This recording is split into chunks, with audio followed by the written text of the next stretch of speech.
Everyone uses AI for writing articles, blog posts, and captions, but who writes more naturally?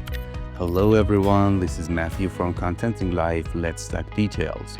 In this video, we are going to talk about how to collaborate better with AI and write better, more natural, more productive articles, blog posts, or captions with the help of AI, not only with the AI solely. So we can say it's a crash course on writing with AIs, but without sounding like a robot. We can say it's kind of a collaboration between human and AI, and we can call it an human AI team.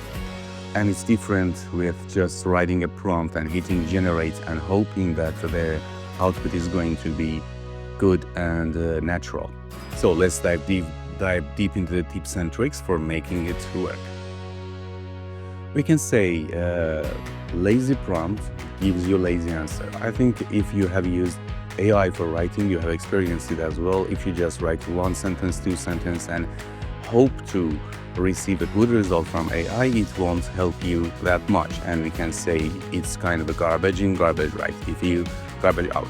If you put garbage in your chat with AI, whether it's the Gemini, ChatGPT, Grok, DeepSeek, or any other LLMs that are used for writing these days, if you don't put good prompts, you can't receive good results. So what can you do? The first thing is you have to treat your AI like your new creative partner. You have to chat with it. It's not a one size fits all thing. You can just put something, one sentence, and hope to receive good results. And we can say in this new era, those content writers, content producers, they should not be worried about their job. I think they can find lots of more opportunities, as I did in the past 2 or 3 years. And but you have to become a creative director. You can't be just a writer anymore. And what is AI here? It is a very smart intern. What does it mean? It means that you have to teach it. You have to treat it like it doesn't know how to do things perfectly, but it has lots of knowledge. It has studied a lot in university and have lots of data, but don't know how to use it smartly, and you have to teach it. So what is the secret sauce of a great prompt? How should we type great prompts that result in good outputs? The first one is to be bossy. I think maybe you have heard about the news that there's no need to talk greetings, or I don't know, thank you, or I don't know, good job. You should not put those words in your prompts to the AI. Just don't forget that it's a machine, it's not human, and there's no need to be kind or polite with them. It's better to be as bossy as possible and be clear. So you have to tell it exactly what to do.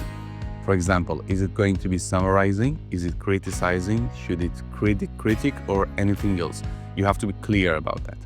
So, and you have to get the gossip, when you are talking to your intern, you give all of the background information, facts, data, anything that it can use to produce a good output, you have to give it.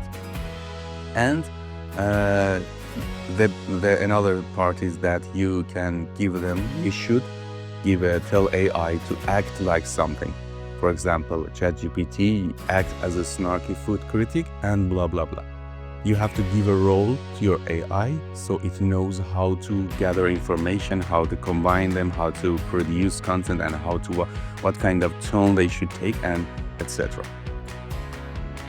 So there are some frameworks for better results for the prompting. These are the ones I found. If you know any others, please post in the comments. One of them is RTCE. What should we do in these kind of prompts? First, you tell the AI its role, task, context, and your expectations. Okay, how should it act? What is the task? What should it do? What is the context? What is the background? And what is your expectation? What do you expect from the output? Another one is LEDE or LEDE. And you should answer these questions and put the answers in your prompt. What should it do? Why should it do? Where and how? Where can mean kind of the background information, kind of context we had here, they are somehow the same. WSE is focusing on the writing style, structure, and the essence of your message.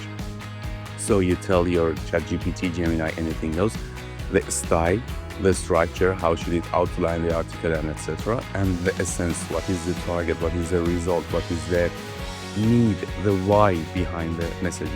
These are somehow the same, but how to prioritize your steps of prompt differs in different. So me, myself, do this RTCE, and it helps a lot for getting great results from Gemini. Another thing is that you should not be shy, you should criticize, you should have a conversation with your AI. The first draft is just a starting point. We all have seen it. It's not perfect, so you have to keep the conversation going. You have to edit it, you have to tell it to do something else. And another good trick is to use AI as a critic to itself. For example, ask, is this any good? How can you make it better? These parts of prompts can be very useful after getting the first draft. And it's better to work backwards somehow, find great taste and ask the AI what prompt made this. For example, you find a source that has a very good article about the topic you're writing, or any other kind of content.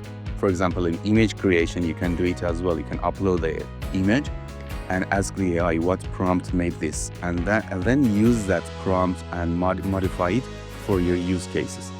So don't forget this part. It can be very useful in writing articles, creating videos, creating images. You can give the product, give the content, and ask the prompt and modify that prompt for your own content.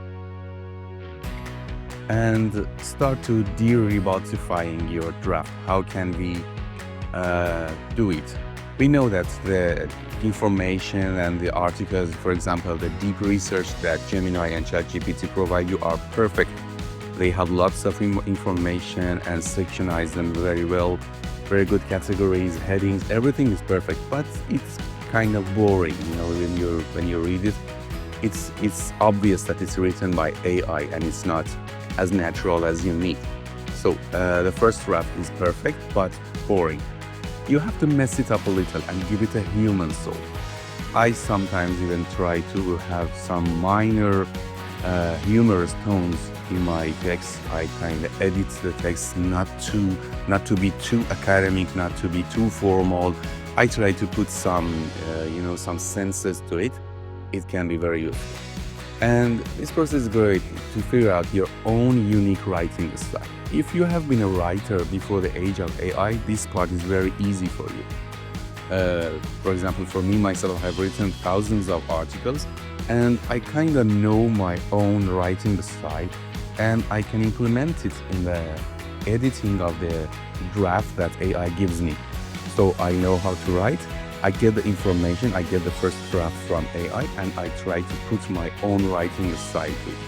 I know there are other techniques that you can give your style, give some of your articles to the AI and ask it to learn the writing style and then use it for writing the next articles. But it will look good if you just put it yourself. Do this part manually. Don't put all of the job in the shoulder of AI. So let's see how we can spot the robot. Too push to be real. Overall formal was like furthermore, the words that you don't use in your day-to-day writing, day-to-day conversations. These are too formal and these are too robotic, we can say. Another thing is that all of the sentences are the same length. For example, all of them have 2 or 3 words. All of them are lying. You can know that it is written by AI. What is another thing that it is when it's using too formal wording again. You can use it's, but the AI writes it is. And trying too hard. AI tries too hard for writing. When you see an intern and a junior writing something, you can find it that they are trying too hard. For example, the word use is very good, but they try to become very perfect, so they implement the word utilize. These words that we call them somehow jargon. AI writes like that somehow.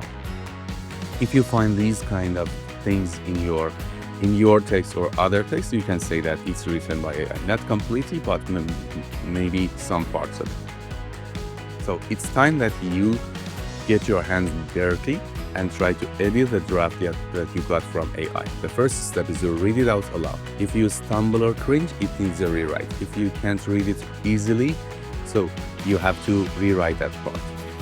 The second step is to mix it up. Use a mix of long, flowing sentences and short, punchy ones. Change the length of the different sentences and try to be more natural.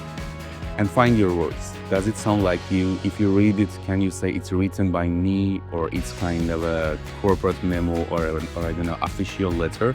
If it looks like that, you have to change it and try to make it sound like your writing style.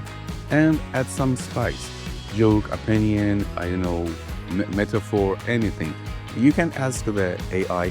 This is a tip I use for writing some of my articles, is that I tell Gemini that ask me questions and use my answers as experiences that I have had in writing and put them in your article. So some of my experience, some of my expertise is going to be put into the article, and it somehow looks more natural. But after all, I have to change it to my own wording and make it look more natural and humanized. There are some humanizer shortcuts. For example, tools like Quillbots are good. So I sometimes use Phrasely for mostly academic reasons. They are great. Some of the obvious problems they solve it very well, but they are just quick fixes, not the final answer. They can fix the rhythm, but you still have to provide the soul. They change the wording, they change the jargon, they try to use easier words. It depends on how you use them. For example, Quillbot is one of the greatest ones. I have used it in the past years, but it still won't have soul. Don't forget about adding a humanized soul to your article. And it's good that you can add some things that a robot can't do. Try to add these parts, for example, in your real human experience. This is something I said in the past slides. Try to add your own experience, your stories, failures, successes, anything. And this part gives the Google's EEAT factor to you, proving a human was here. EEAT is experience, expertise, authoritativeness, and trust. If you put your own experience here, the first E is going to pass. It is not easy, but it has some tips and tricks. I have talked about it in another video. I will put the link up here. You can watch the details. But to cut it short, you have to add human experience to your content, so it looks more natural and it shows your experience. And how can we do that? What is the secret weapon? Telling a story. Boring. You should turn boring things to personal taste.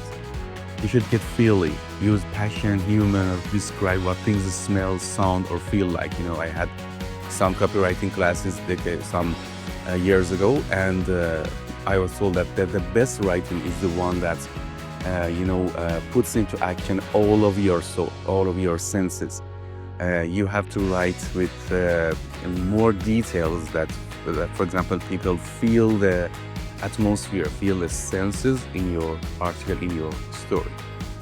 And this is AI never has a human experience, have never tasted a good taco or cried at a movie, so it can't add that kind of soul and experience and that kind of feeling.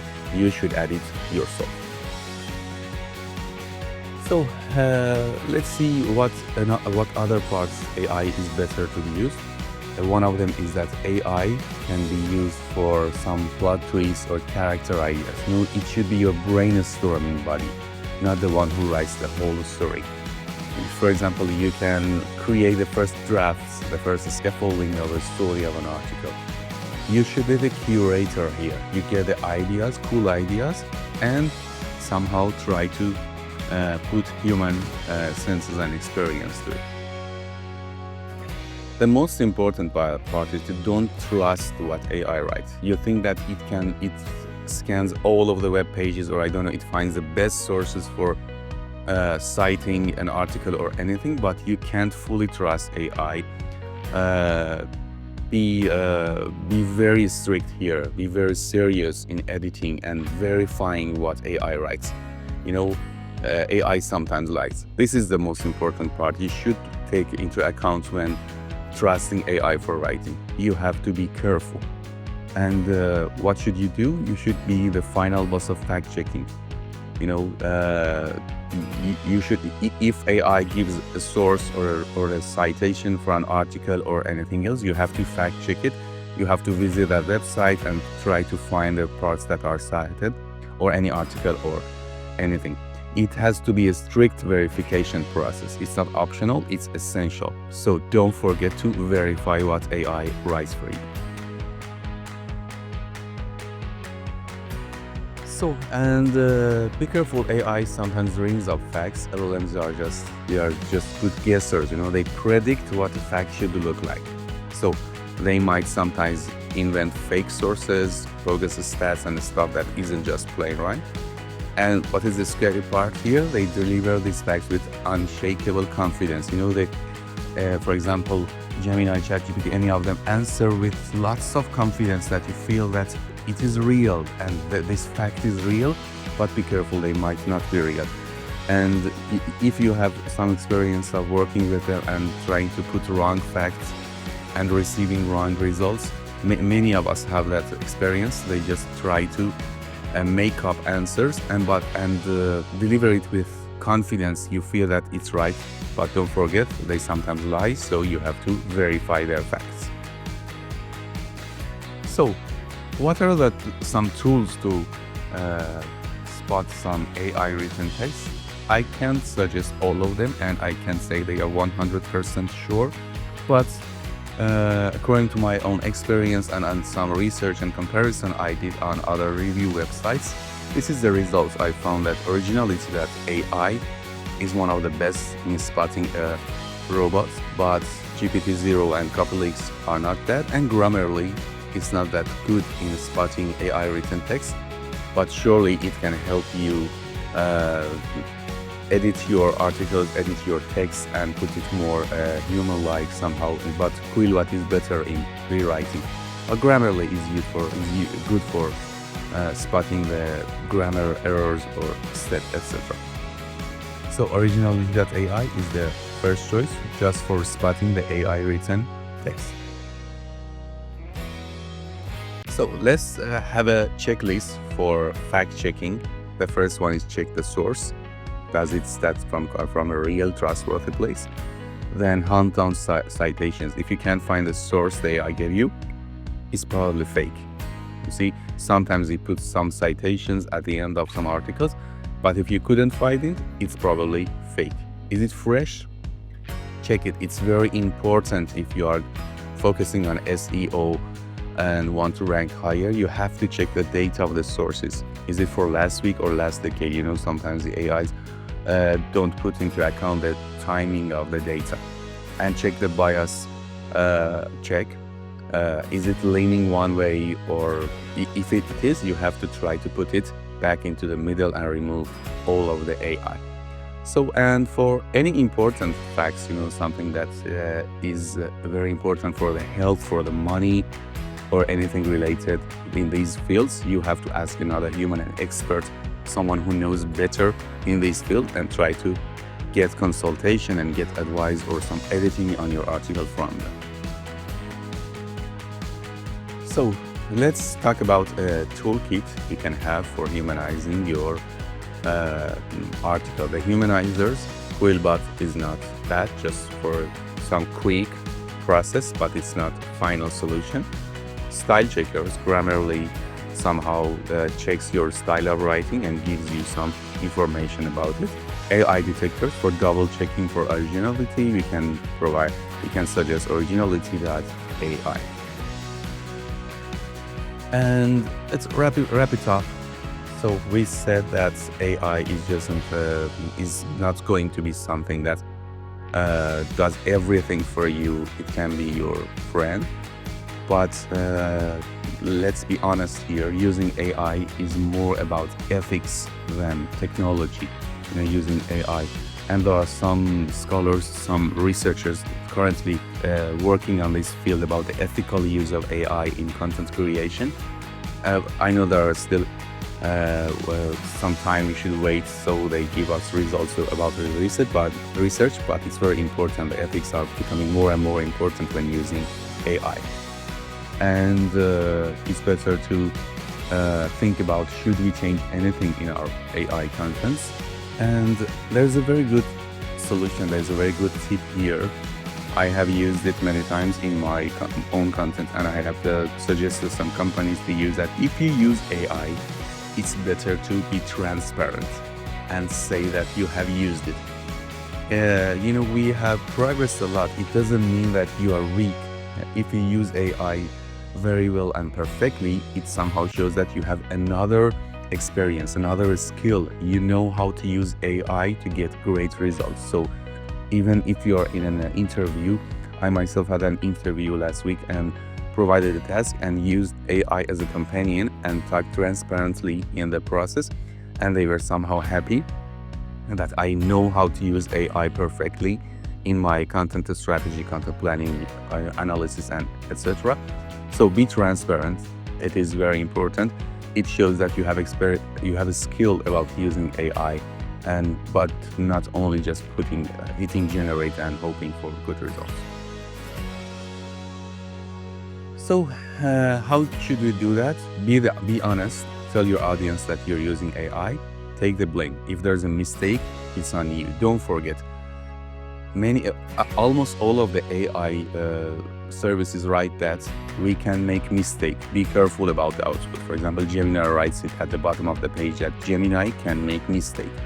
So if there's any, they know that and they tell you this. If there's a mistake in the final product, it's on you, not the bot. You didn't fact check. You didn't put the good prompts, and you didn't try to modify and edit your output very well. And be fair. Edit out any weird biases the AI picked up from the internet. Don't forget, AI still can be biased because of the information they read and study for broadening their knowledge base. So you have to clear it, and you have to make it non-biased. And this is something that the video is all about. The human should always be in the loop and have the final say when you produce content using AI. And critically use the data when you're working with AI. If they don't give you the consent of using their data for analyzing or for creating content using AI, you can't use them. Be careful about that. Anything you upload for AI services might someday leak out. Yes, we don't know the future. Something that in cybersecurity might happen for the AI services, and all of that data might get to the wrong hands. Be careful about that. Don't put the data that you don't have the consent to use it on online services. This is it. Thank you everyone for watching the video, and if you follow the tips and tricks, you can become a human AI pro. Don't forget that the future is all about this human machine. It's a team that we can say we can be some cyber, I don't know the word, a combination of robots and AI. It can be the future. And yeah, thank you very much for watching the video. I hope you enjoyed it, and please subscribe to the channel and like the video. Thank you very much. See you soon.